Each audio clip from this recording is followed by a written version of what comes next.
Hey everyone, in this video, I will show you how to create animated GIF in Canva. Now, if you find this video helpful, a like and subscribe would mean a lot. Alright, let's dive in. Now, first of all, just open your Canva design and go on the left side and click on Elements.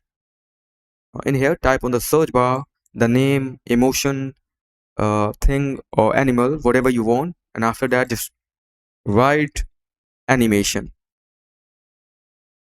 Okay, as you can see, I have searched a cat animation. Okay, now click on graphics. I'm going to select this one. Now click on the element, and here just click on animate and animate this. Select any one of these animations.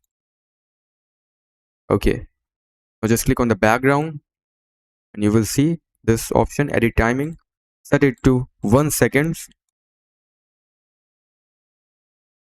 Okay, now just go over here on top right corner and click on share. Click on download. Click on this drop down arrow and select GIF from here. Now click on download. Now as you can see the result. That's how you can make a animated GIF in Canva. That's it for the video. Thanks for watching.